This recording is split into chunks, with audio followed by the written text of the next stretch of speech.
Bismillahirrahmanirrahim. Teman-teman sekalian, pada hari ini kita akan melanjutkan materi dari Libatin Allah. Rasanya udah lama banget saya belum melanjutin postingan dari materi ini, karena ini adalah program yang insya Allah akan berlanjut, walaupun mungkin rutinnya saya belum bisa berjanjikan apakah setiap pekan atau 2 pekan sekali dan seterusnya. Tapi insya Allah akan diusahakan sesering mungkin, supaya teman-teman bisa ngecas iman dengan materi dari Libatin Allah. Hari ini kita akan belajar melibatkan Allah dengan mentadaburi satu ayat di dalam Al-Quran. Di dalam surat At-Taubah ayat 119, Allah Subhanahu wa taala berfirman, A'udzu billahi minasy syaithanir rajim. Ya ayyuhalladzina amanu taqullah. Ya ayyuhalladzina amanu taqullaha wa kunu ma'as shadiqin. Wahai orang-orang yang beriman, kata Allah, taatlah kalian kepada Allah dan senantiasalah kalian bersama dengan orang-orang yang benar. Ayat ini memerintahkan kita kepada 2 hal yang sangat penting. Ketika kita ingin Allah terlibat dalam hidup kita.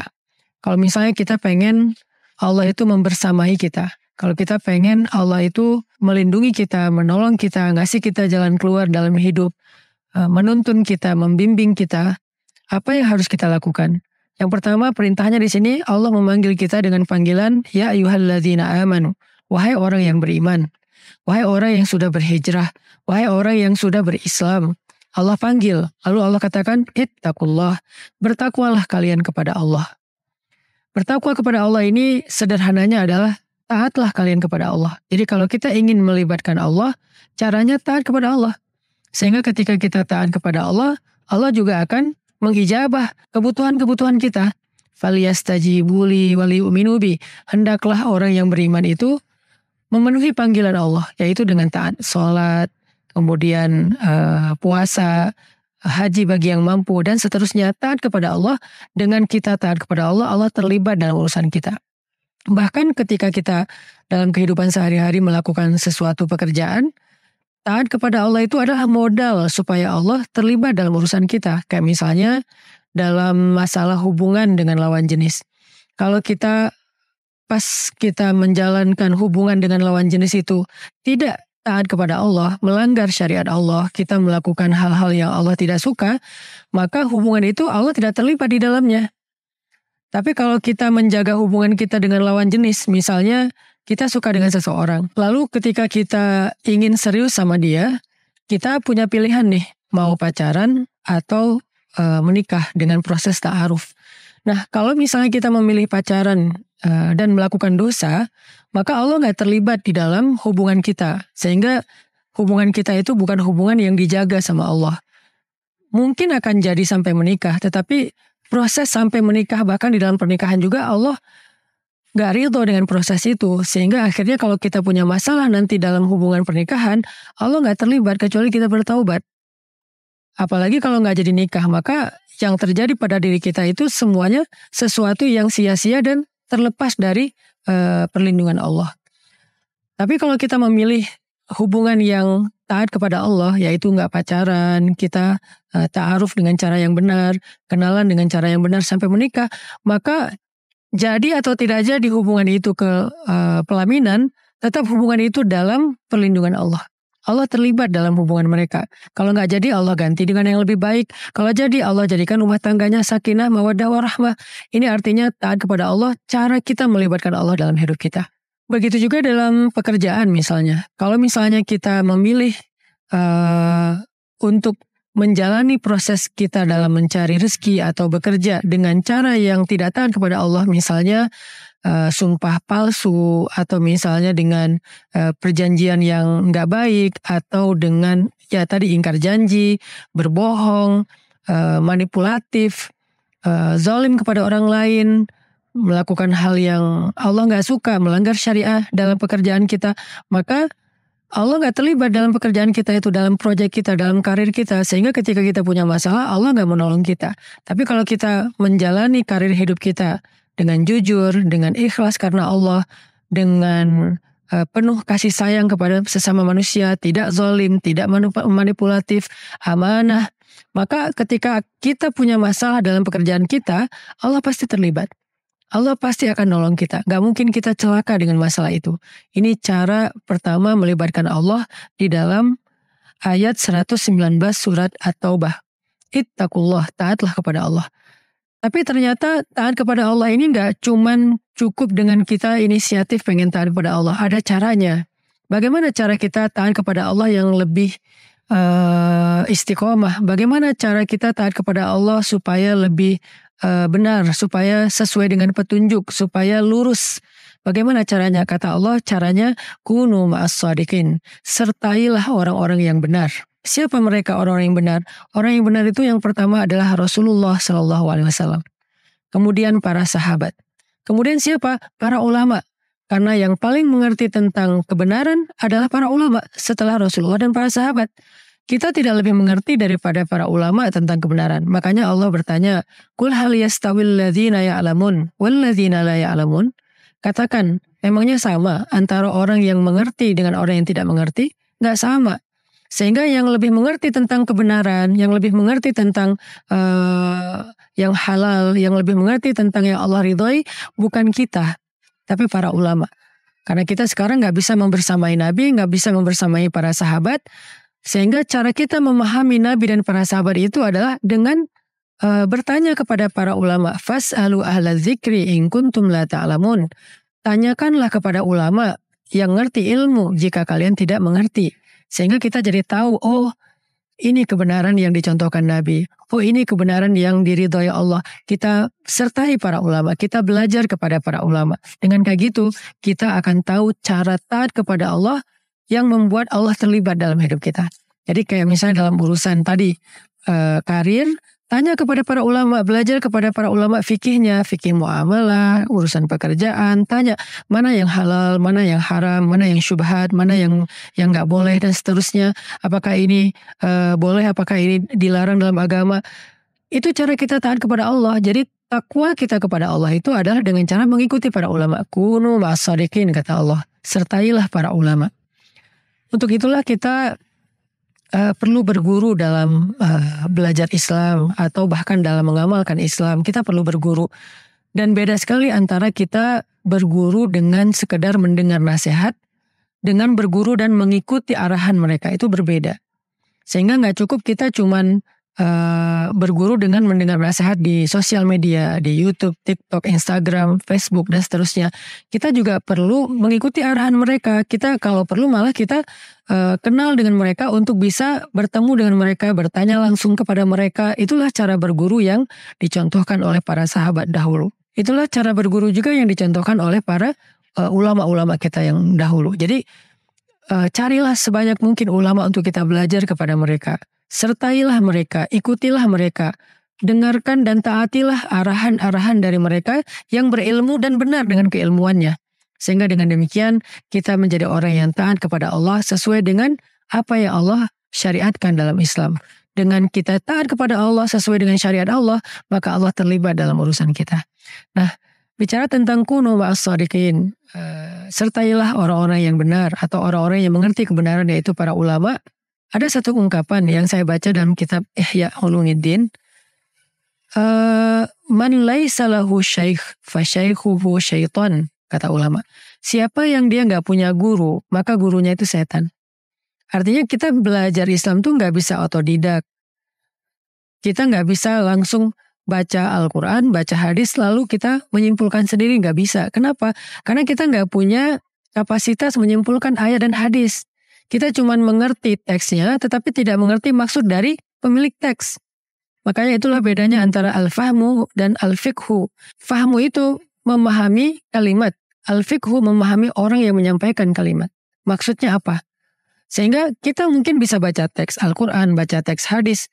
kita paham arti dari teks tersebut, tapi belum tentu kita paham maksud dari yang berbicara dengan teks itu, yaitu Allah dan Rasulullah SAW. Makanya kita perlu bertanya kepada orang yang mengerti bagaimana memahami teks, memahami Al-Quran, memahami hadis, dan siapa mereka?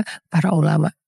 Karena itulah dalam tradisi belajar Islam, baik di Indonesia maupun di Arab sejak zaman dahulu, kita tidak belajar Islam itu secara otodidak. Kita belajar Islam itu kepada guru. Dulu ketika saya masih kecil, masih umur sekitar 8 tahun mungkin ya, 8 tahun, saya pernah dibawa oleh orang tua saya ke seorang ulama yang cukup karismatik di Aceh. Beliau adalah dipanggilnya Tengku Abu Kutakrung. Nah, hafizahullah. Beliau adalah seorang ulama karismatik, ulama yang karomah, waliullah yang ada di Aceh, yang alhamdulillah sampai sekarang beliau masih hidup. Usianya udah mungkin lebih dari 80 tahun, tetapi beliau Masya Allah masih terlihat auranya bercahaya, sehat. Masya Allah ilmunya masih beliau sebarkan kepada murid-muridnya. Saya pernah diajak oleh orang tua saya ketemu dengan beliau untuk tabarukan, untuk mencari berkah dari ulama yang solih. Ketika saya ketemu dengan beliau bilang gini, anak ini akan menjadi orang yang dekat dengan Al-Quran. Maka bawalah dia kepada guru yang bisa mengajarkan dia Al-Quran. Kalimat itu masih saya ingat sampai sekarang, seolah-olah Tengku Abu Kutakrung ini memberikan irsyadat, memberikan arahan kepada orang tua saya bagaimana harusnya mendidik saya. Beliau memberikan arahan, carilah guru untuk anak ini yang bisa mengajarkan Al-Quran, karena dia akan menjadi seorang yang dekat dengan Al-Quran. Pulang dari sana, saya bilang kepada ibu saya, Mak, Tengku Abu Kutakrung itu orang yang saya lihat di dalam mimpi saya. Jadi sebelum saya ketemu dengan beliau, saya mimpi. Cuman kan karena saya nggak kenal beliau, jadi saya nggak tahu siapa. Lalu saya nggak cerita juga sama orang tua saya. Jadi pas pulang, saya bilang itu yang saya lihat di dalam mimpi. Artinya usia 8 tahun saya pernah bermimpi ketemu dengan seorang ulama, seorang hamba Allah yang salih, waliullah, dan saya mencium tangannya. Nggak lama setelah kejadian saya mimpi, orang tua saya ngajak ketemu dengan Abu Kutakrung, dan saya cium tangan beliau dan beliau mengusap kepala saya, mendoakan saya dan mengatakan hal yang tadi. Saya baru oh ini mimpi saya yang kemarin saya dapatkan. Ternyata disuruh mengunjungi beliau. Dan itu bukan karena saya meminta, ibu saya yang mengajak saya kepada beliau tanpa tahu bahwa saya pernah bermimpi ketemu dengan beliau beberapa hari yang lalu. Nah, setelah mendapatkan arahan dari Tengku Abu Kutakrung, akhirnya ibu saya mencarikan saya seorang guru untuk ngaji, dan kejadiannya juga cukup dramatis, bukan sepenuhnya mencari sebetulnya. Juga waktu itu guru saya yang pertama mengajar saya mengaji yaitu Ustadz Fakhri Abdul Majid. Beliau mendengar saya lagi azan di rumah, kemudian bertanya kepada ibu saya, siapa yang azan, ibu? Anak saya. Ya udah, boleh nggak saya ngajak dia ngaji di masjid? Kata ibu saya, ya saya lagi nyari guru untuk dia belajar ngaji di masjid. Akhirnya gayung bersambut, saya pun diajak belajar ngaji ke masjid yang tadinya cuma belajar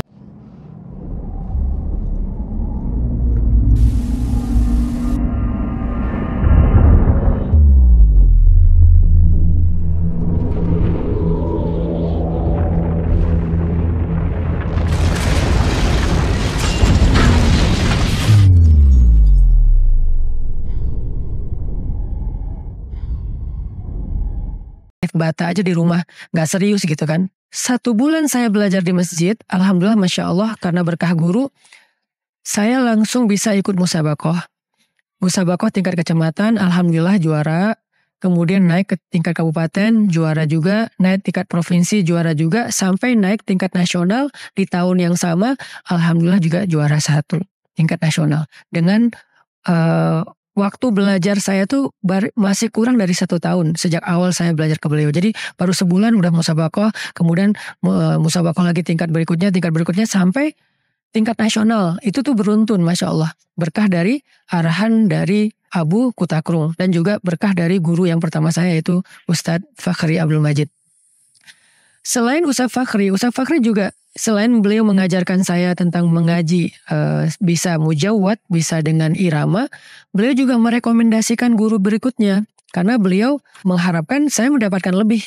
Sehingga beliau merekomendasikan guru saya, Ustadz Azhari Usman, Allah yarham, karena beliau wafat dalam musibah tsunami. Ustadz Sayyid Ridwan. Bahkan saya belajar juga di Jakarta kepada Dr. Said Agil Munawar, kemudian kepada Ustadz Ahmad Muhajir, Qori-Qori internasional. Itu semuanya dari satu guru ke guru yang lain itu saling memberikan arahan dan rekomendasi. Sehingga saya belajar banyak kepada banyak ulama-ulama Ahlul Quran ketika saya masih di Aceh, dan mereka adalah ulama-ulama Ahlus Sunnah wal Jamaah. Dan mereka saling memberikan rekomendasi. Kemudian ketika saya SMP, saya masuk ke pondok Ahlus Sunnah wal Jamaah, pondok Aswaja. Saya belajar kepada guru. Waktu SMP kita masuknya pondok tahfiz ya. Guru saya dari Tebu Ireng, orang Jawa yang mengabdi ilmu Al-Qur'annya di Aceh. Jadi ada Ustadz Amin, ada Ustadz Swalib, ada 2 ustadz dari Pulau Jawa datang ke Aceh dengan sangat ikhlas untuk mengajarkan Al-Quran kepada anak-anak Aceh. Saya belajar kepada beliau, lalu setelah itu masuk SMA, saya juga belajar kepada guru-guru yang lainnya yang ada di, bukan SMA ya, pondok pesantren tingkat aliyah, belajar juga kepada guru-guru yang ada di sana. Semuanya adalah guru-guru Ahlus Sunnah wal Jamaah. Sampai kemudian guru saya meminta saya untuk melanjutkan studi ke Mesir. Waktu itu sebetulnya saya belum berniat pengen belajar ke Mesir. Saya lebih pengen belajar ke kampus umum di Indonesia. Karena sebetulnya waktu itu penasarannya saya lebih pengen belajar kayak sains gitu. Karena saya senang astronomi, senang tentang alam gitu. Jadi kayak pengen belajar sains. Tapi kata guru saya, jangan, kamu ke Mesir aja belajar di Al-Azhar. Saya karena manut kepada guru, derek yai ibaratnya, akhirnya saya nurut aja, ya udah belajar, berangkat ke Mesir. Sampai di Mesir saya tes beasiswa dengan asbab Al-Quran, saya disuruh ngaji. Alhamdulillah ngaji saya berkenan kepada yang ngetes, akhirnya dikasih beasiswa. Belajarlah saya di Al-Azhar. Al-Azhar dengan ulama-ulama yang luar biasa, Ahlus Sunnah wal Jamaah juga, dengan rata-rata mazhabnya Syafi'iyah. Saya belajar, salah satu guru favorit saya itu ada Dr. Abdurrahman Uwais, kemudian Dr. Ahmad Zaid. Saya belajar Al-Quran juga selain di Al-Azhar, belajar di masjid-masjid. Bahkan di Al-Azhar pun sebetulnya tadinya saya mau ngambil jurusan syariah ya. Tetapi ternyata sama guru saya, dosen saya dipilihkan fakultas Usuluddin dan jurusan tafsir Al-Quran. Balik lagi ke Al-Quran seperti yang awal sekali diarahkan oleh guru saya, yaitu Tengku Abu Kutakru. Akhirnya saya nurut lagi kepada guru, masuklah ke Syu'bah Tafsir Al-Quran, Fakultas Usuluddin.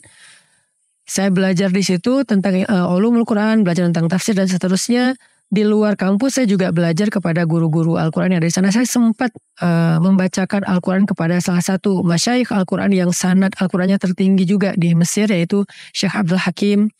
Kemudian saya belajar kitab Ihya Ulumuddin kepada Syekh Tariq Faris. Jadi setiap sore pulang kampus saya ke masjid. Itu selama beberapa bulan, setiap sore pulang kampus ke masjid. Bukan beberapa bulan, malah beberapa tahun ya.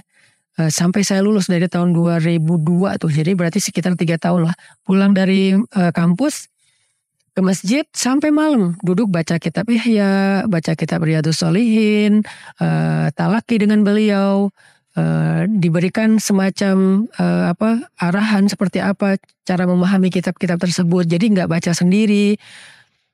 Sampai kemudian alhamdulillah dengan saya belajar kepada Syekh Tariq Faris dan Syekh Abdul Hakim ini, akhirnya saya ikut musabaqah internasional untuk kategori mahasiswa Al-Azhar yang ada di Mesir. Ada Afrika, ada Arab, ada Asia, ada Eropa. Alhamdulillah saya juga juara di sana. Terus ikut lagi program nih di TV Mesir namanya Iqra TV sama Fajar TV. Mereka punya program namanya program Al-Mizmar Al-Zahabi atau Mizmar Ali Daud. Seruling emas atau seruling keluarga Daud. Saya ikut dalam program tersebut dari sekian ratus peserta. Alhamdulillah saya juga menjadi yang terbaik. Akhirnya dikasih program 20 episode di Iqra TV tersebut. Pulang dari Mesir, saya diamanahkan oleh guru saya, Dr. Ahmad Zaid, untuk membuat program dakwah anak muda di Indonesia. Gak usah kemana-mana, fokus aja dengan anak muda. Akhirnya ketika saya sampai di Bandung, saya membuat program pemuda hijrah. Ini karena amanah dari guru saya, akhirnya saya nurut bikin program pemuda hijrah. Berjalan sampai hari ini banyak anak-anak muda yang berhijrah. Alhamdulillah, itu kemudahan dari Allah, itu keberkahan dari guru. Sampai kemudian ada di satu titik saya ngerasa bahwa udah banyak banget nih anak-anak muda yang udah berhijrah lewat program kita. Tetapi what next? Mereka belajar apa lagi setelah hijrah? Kan gak hanya cukup mereka belajar dari saya dengan mendengar nasihat atau motivasi. Mereka juga perlu belajar fikih, belajar akidah secara lebih terstruktur. Sementara saya bukan ahli fikih, saya bukan ulama fikih, saya bukan ahli ilmu akidah. Saya hanya seorang dai biasa, guru ngaji biasa yang ngajak anak muda hijrah. Kapasitas saya masih jauh dengan ulama-ulama lain. Saya butuh orang-orang yang bisa membersamai saya, mengarahkan saya untuk bisa membimbing anak muda yang sudah hijrah. Biar mereka setelah hijrah itu gak salah memilih guru. Takutnya kalau mereka salah memilih guru, mereka malah jadi seseorang yang mungkin agak kaku, agak ekstrim, mudah menyalahkan orang, mudah menuduh orang dengan hal-hal yang gak pantas, bid'ah, neraka, dan seterusnya. Ini terjadi sehingga saya merasa kayak sedih. Kok gini ya, setelah hijrah lewat kita, lalu dia memilih guru berikutnya, malah kemudian dia balik untuk menyalahkan kita. Padahal dia hijrahnya lewat kita. Ini sangat disayangkan, dan itu nggak 1-2 kasus, ada beberapa kasus. Sehingga saya merasa butuh seseorang yang bisa membimbing saya dalam tahap dakwah berikutnya untuk membimbing anak-anak muda yang sudah hijrah.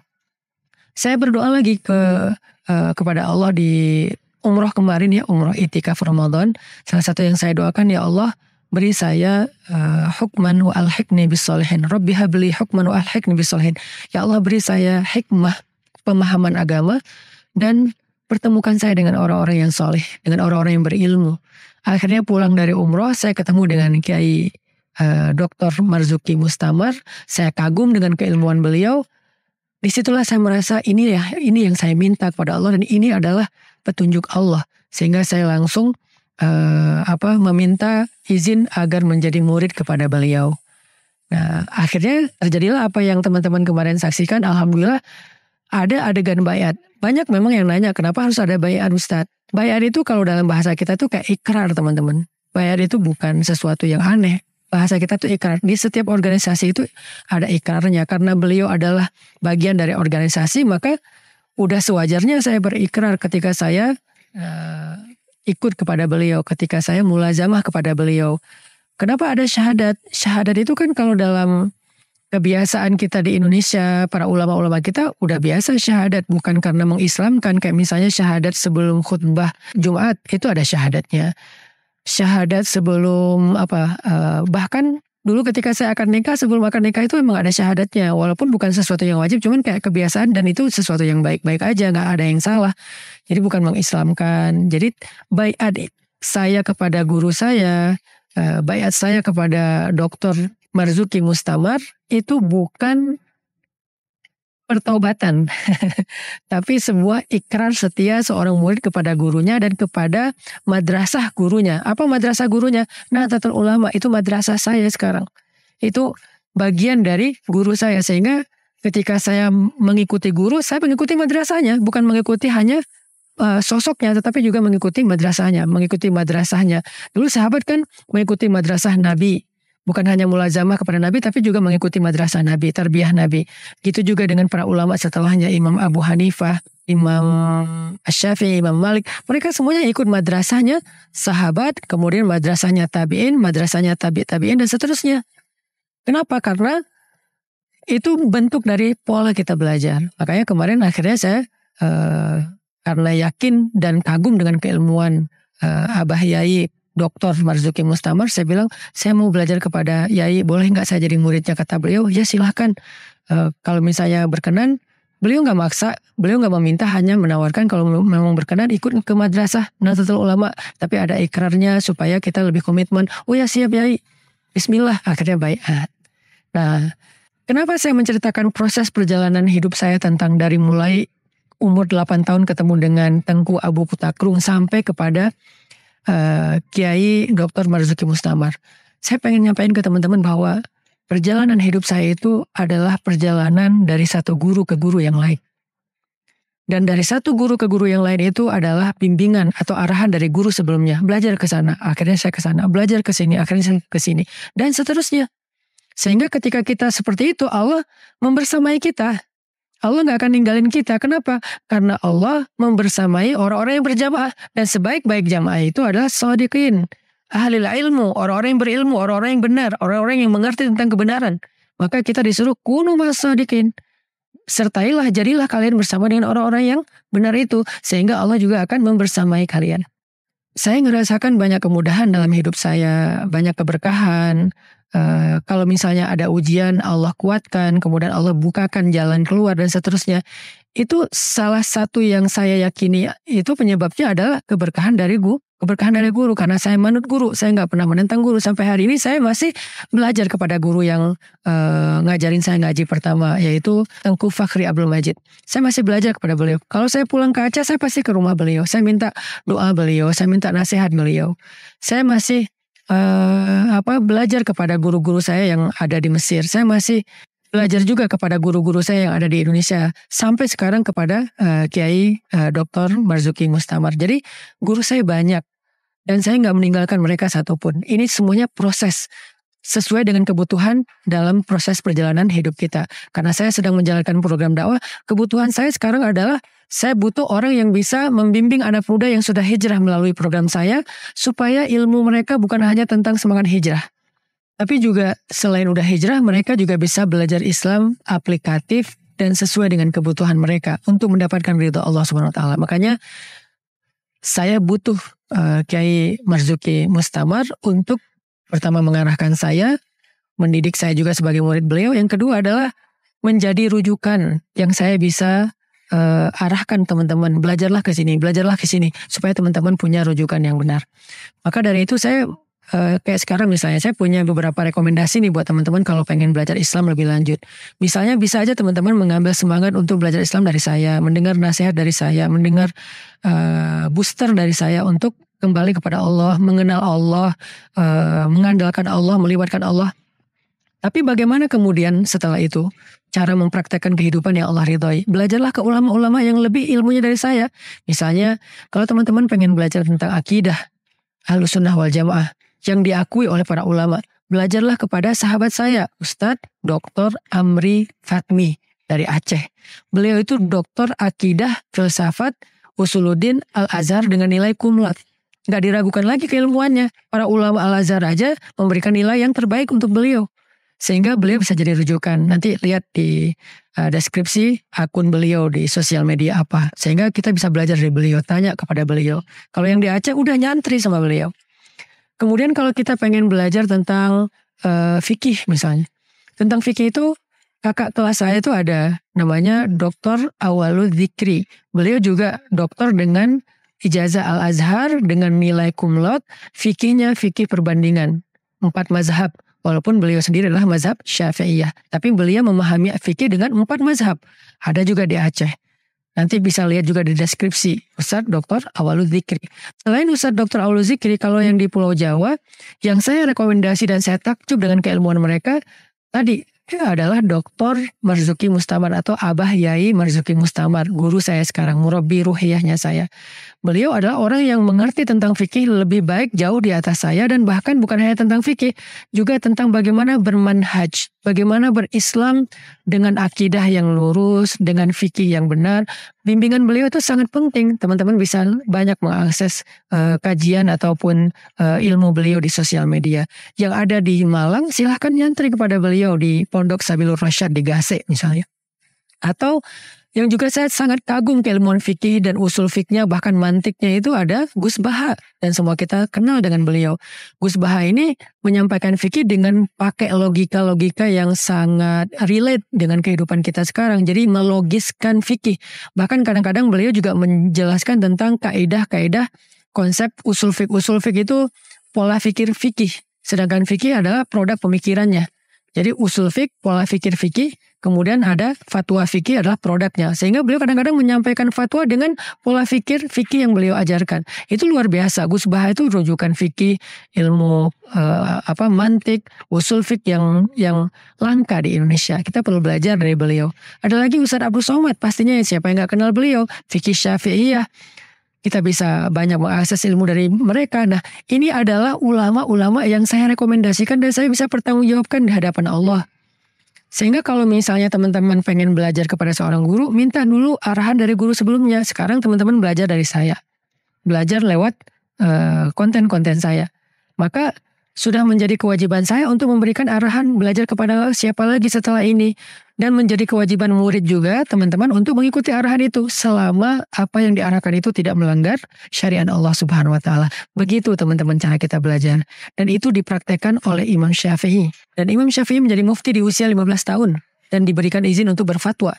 Lalu beliau belajar juga kepada Sufyan bin Uyainah, beliau belajar kepada Imam Malik, beliau belajar kepada Fudail bin Iyad, ulama Al-Haramain. Beliau belajar ke Yaman, beliau belajar ke Baghdad, beliau belajar ke Mesir. Bahkan beliau di usia 50 tahun masih pergi ke Mesir untuk belajar hadis sampai beliau wafat di Mesir. Artinya dari satu guru ke guru yang lain. Beliau belajar hadis kepada ulama ini, belajar fikih kepada ulama ini, belajar bahasa kepada ulama ini, dan seterusnya. Sampai beliau menjadi seseorang yang menghabiskan umurnya dari satu ulama ke ulama yang lain. Inilah kunu ma'as shodiqin, inilah membersamai orang-orang yang benar. Jadi kita harus selalu punya panutan, punya rujukan, baik dalam spiritual maupun keilmuan kita, dalam amaliyah kita. Setiap proses perjalanan hidup kita. Gak boleh putus gitu. Dan cara paling gampang untuk menemukan guru itu adalah minta rekomendasi dari guru kita sebelumnya. Tanpa meninggalkan guru itu. Dari guru itu kita belajar apa, nanti dari guru berikutnya kita belajar apa. Inilah makna dari kunu ma'as shodiqin. Dengan demikian, insya Allah kita akan menjadi orang-orang yang Allah akan terlibat dalam setiap urusan kita. Urusan pribadi, urusan keluarga, urusan hidup, urusan akhirat. Semuanya Allah terlibat. Karena Allah terlibat kepada orang-orang yang membersamai orang-orang yang benar, yaitu para ulama. Mudah-mudahan tips hari ini tentang bagaimana melibatkan Allah ini cukup jelas. Dan saya sengaja memilih tips ini supaya relate juga dengan apa yang kemarin sempat viral. Sekaligus menjawab pertanyaan teman-teman. Bahwa itu bukan sebuah proses pertobatan, karena sebelumnya saya sudah Ahlussunnah wal Jamaah, saya sudah setia kepada NKRI, saya sudah menjalankan program-program dakwah sesuai dengan apa yang diarahkan oleh guru-guru saya, baik yang di Aceh, di Mesir atau di Indonesia, dan mereka semuanya Ahlussunnah wal Jamaah, tidak ada satupun yang keluar dari situ. Hanya kemarin baiat itu adalah bentuk ikrar setia saya kepada guru saya, Kiai Haji Dr. Marzuki Mustamar, dan juga kepada madrasah beliau, yaitu Nahdlatul Ulama, yang di dalamnya ada banyak sekali ulama-ulama hebat, dan saya sangat kagum, sangat takjub dengan keberkahan dari ilmu Hadratus Syekh Hashim Asy'ari, yang keilmuan beliau sudah bertahan lebih dari 100 tahun. Itu menunjukkan Allah ridho dengan dakwah beliau. Sebagaimana ulama sebelumnya, misalnya Imam Syafi'i yang sudah bertahan lebih dari 1000 tahun, Allah ridho dengan ilmu beliau. Kebayang gak? Ada berapa santri NU yang hafiz Al-Quran di pondok-pondok baik di Jawa maupun di luar Jawa, itu jumlahnya udah jutaan loh yang hafal Quran. Semuanya mengambil ilmu sanadnya kepada Syekh Hashim Asy'ari. Kebayang gak pahala beliau? Betapa mulianya beliau di hadapan Allah. Begitu juga dengan mereka yang sholat dengan mazhab Syafi'iyah. Kebayang gak pahala Imam Syafi'i? Ada jutaan orang yang sholat dengan mazhab pemahaman fikih Imam Syafi'i. Sehingga ketika kita sholat 2 rakaat, maka 2 rakaat sholat kita itu pahalanya sekian, juga diberikan yang utuh sama kepada Imam Syafi'i. Kebayang gak mulianya Imam Syafi'i? Maka siapapun yang ingin mendapatkan kemuliaan itu, sehingga Allah terlibat ke dalam kehidupan dia dengan kemuliaan yang luar biasa, bersamailah mereka, bersamailah Kiai Haji Hashim Asy'ari, bersamailah para ulama-ulama yang meneruskan perjuangan beliau, bersamailah ulama-ulama yang juga mungkin ada madrasah lain, ada Muhammadiyah dan seterusnya, dan kita saling menghargai. Cuman saya memilih madrasah dengan respek kepada madrasah lain. Dan teman-teman tahu dari dulu saya nggak pernah membedahkan orang, nggak pernah menerakakan orang, nggak pernah menyesatkan orang, nggak pernah berkonflik dalam masalah perbedaan pendapat dengan orang lain, karena saya selalu mengedepankan kata respect dan selalu berusaha untuk menebar persatuan. Jadi saya memilih tetapi saya menghargai yang lain yang bukan pilihan saya.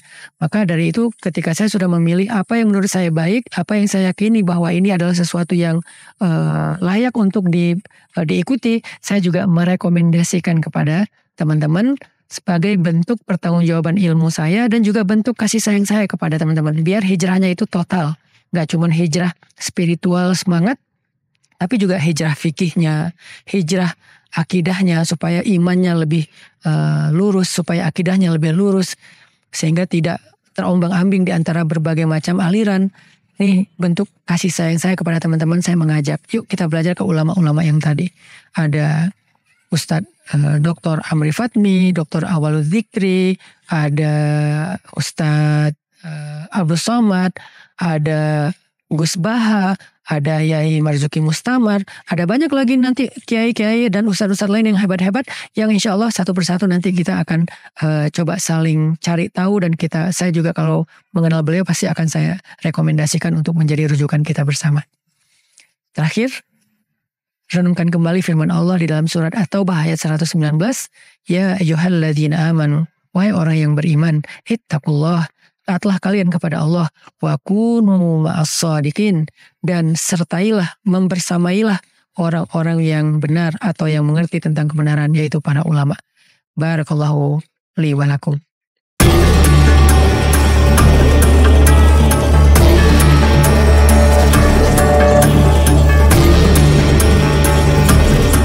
Ustadz Hanan Attaqi memulai ceramahnya dengan menjelaskan pentingnya melibatkan Allah dalam hidup kita.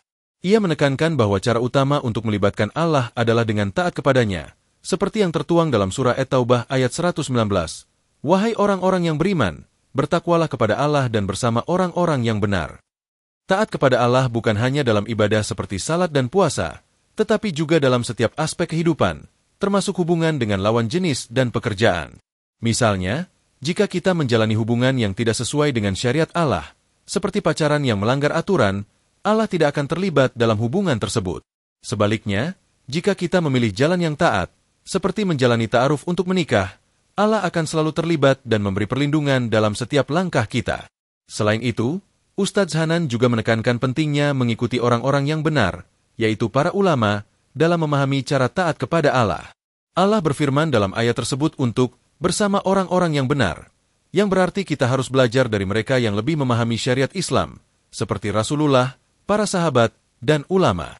Taat kepada Allah bukan hanya soal niat, tetapi juga tentang mengikuti petunjuk yang benar yang dapat kita pelajari dari para ulama. Ia menjelaskan bahwa tidak cukup hanya mendengar nasihat di media sosial. Kita perlu berguru secara langsung kepada ulama untuk mendapatkan pemahaman yang benar tentang agama dan syariat Islam. Ustadz Hanan juga berbagi pengalamannya sendiri dalam mencari ilmu. Sejak kecil, ia didorong oleh orang tuanya untuk belajar dari para ulama, termasuk seorang ulama besar di Aceh, Tengku Abu Kutkrung, yang memberi arahan penting tentang masa depannya. Ia kemudian diajarkan oleh berbagai guru yang membimbingnya dalam mengaji, yang membawa berkah dalam hidupnya. Dari satu guru ke guru lain, Ustadz Hanan terus mendapat arahan dan rekomendasi untuk berkembang dalam ilmu Al-Quran. Ia menunjukkan bahwa belajar Islam tidak bisa dilakukan secara otodidak, melainkan harus melalui proses berguru kepada orang-orang yang berilmu. Dengan cara ini, kita dapat memperoleh pemahaman yang benar tentang kehidupan dan agama, serta melibatkan Allah dalam setiap langkah hidup kita.